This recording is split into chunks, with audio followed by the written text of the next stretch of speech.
Shaar Hayichud Vehaemuna, Chapter 2.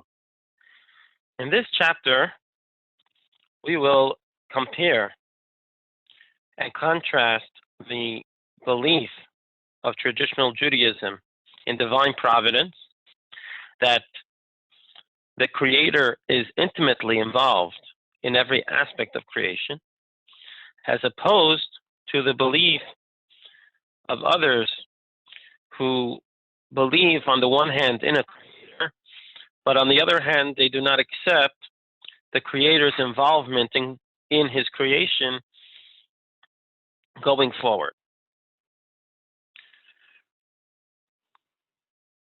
So we now begin chapter 2.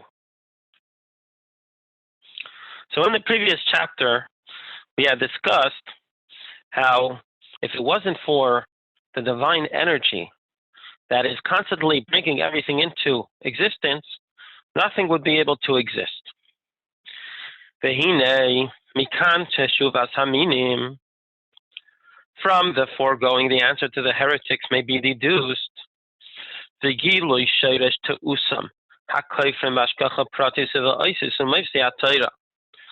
There is exposed the root of the error of those who are deemed heretics, not because they deny that God created the world, but because they deny the individual divine providence and the signs and miracles recorded in the Torah.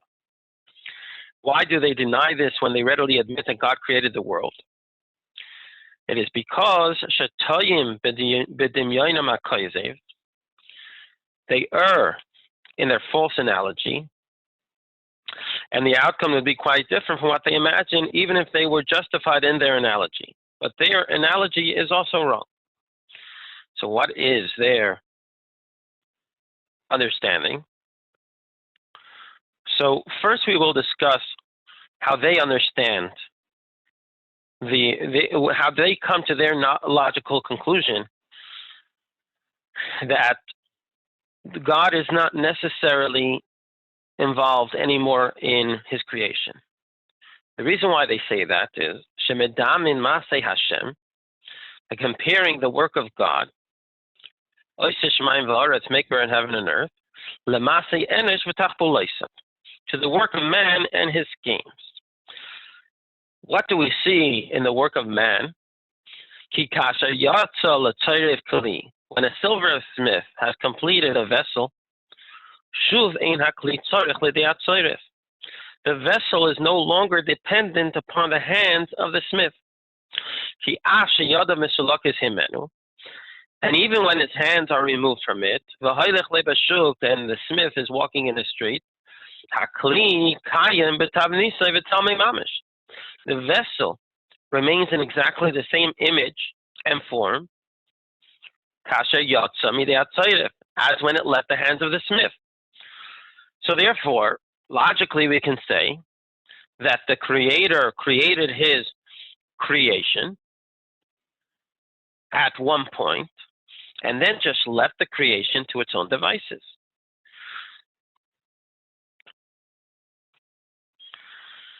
So, kach medamin haslichlim halala maseh shamayim v'oretz. In the same way, do these fools conceive the creation of heaven and earth.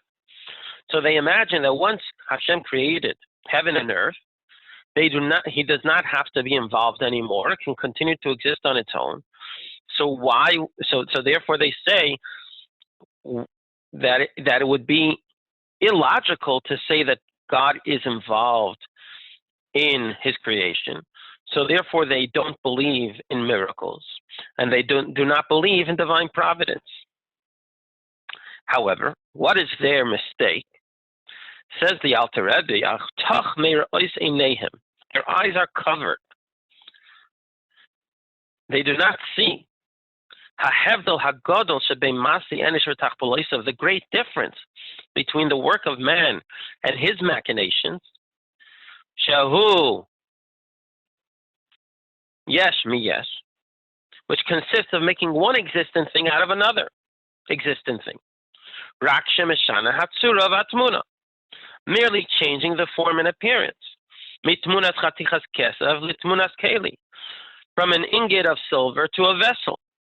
So for example, when someone makes a silver cup, He's taking something that already exists, a silver ingot, and just changing its form.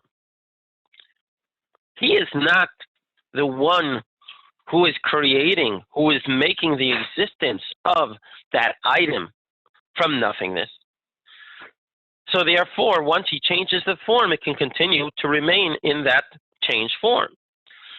He's merely shaping a pre-existing mass. Not only that, the new creation that he made already existed in the original creation in potential. The nature of physical matter is that it may be expended and bent into different shapes and forms. What did the craftsman do? He did not change the existence. He just changed the form. So once it's finished, it can be left to its own devices. It does not need its so-called creator. It does not need the craftsman to continue to exist. So they fail to see the difference between the activities of a craftsman, l'maseh shamayim va'aretz, shehu yesh me'ayin. The making of heaven and earth, on the other hand, is creation ex nihilo. The being of existence of the universe. It's something which had never existed before, at all. In such a situation, the creative force which brings them into existence must constantly recreate them in order for them to exist. They don't have their independent existence that they can rely on. And now, by way of example, let's take a look at one of the miracles which are written about in the Torah, a very famous miracle called the splitting of the sea. And even when the splitting of the sea is described, there seems to have had to be a force that made that splitting be able to take place, and that force had to be there at every moment that the sea was split. If there wasn't that force present, it would have reverted to its original state. And then we will compare it to creation. So, this creation ex nihilo is even more wondrous than, for example, the splitting of the Red Sea, al derech mashal, by way of example. And what do we see over there? That God drove back the sea by a strong east wind all the night.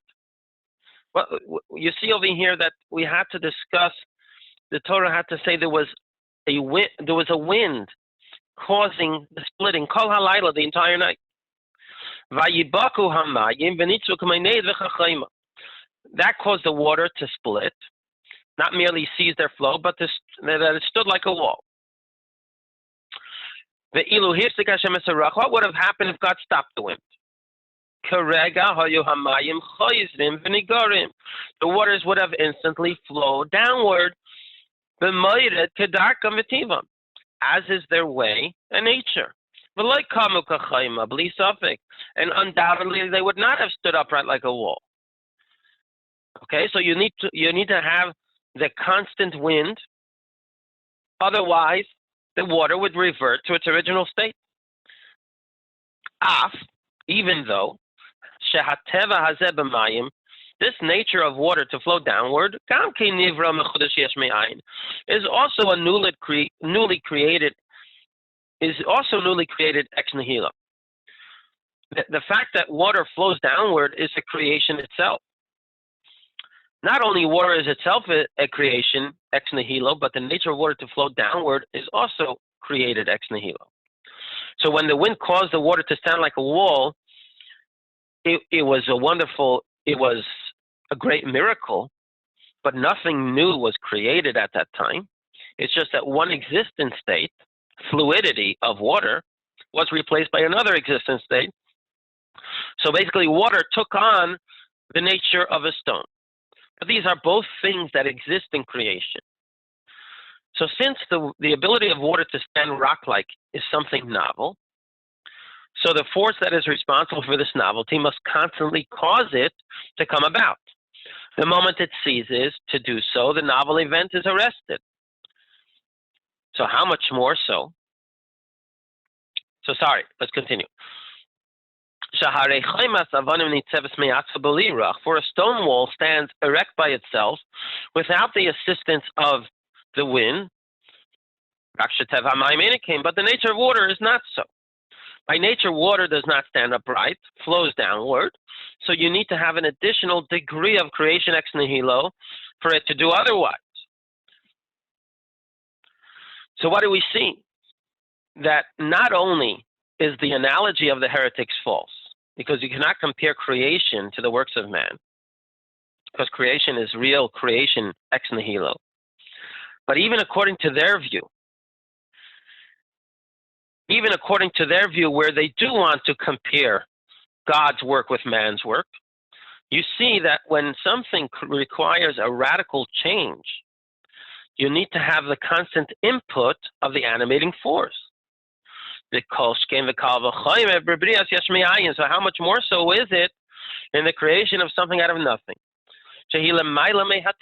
which transcends nature? There is nothing in nature of creation ex nihilo. Far more miraculous than the splitting of the Red Sea. So how much? So surely in this case, if there was the withdrawal of the power of the Creator from the thing created, God forbid, chas v'shalom, Yoshuv hanivra la'ayim efes mamish, the created being would revert to not and utter non-existence. Rather, the activating force of the Creator must continuously be present in the thing that was created, to give it life and existence. So in conclusion, because we know that the universe did not always exist, there was a point where it was nothing. That tells us that the existence of the universe is something that goes against the original state of being. And it's a radical change, a much more radical change than the splitting of the sea.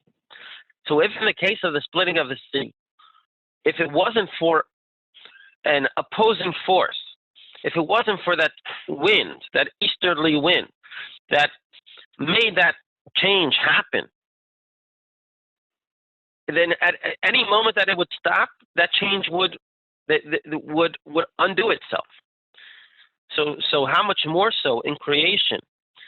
Because its whole existence is dependent on this energy that brings it into existence. If for one moment it would stop, then all of existence would not be here anymore. So therefore, that is the response to the heretical point of view that says, why do we need God in the creation? And the answer is, if God wouldn't be involved in the creation at every moment, it wouldn't be able to exist. It goes against its original natural state. To be continued.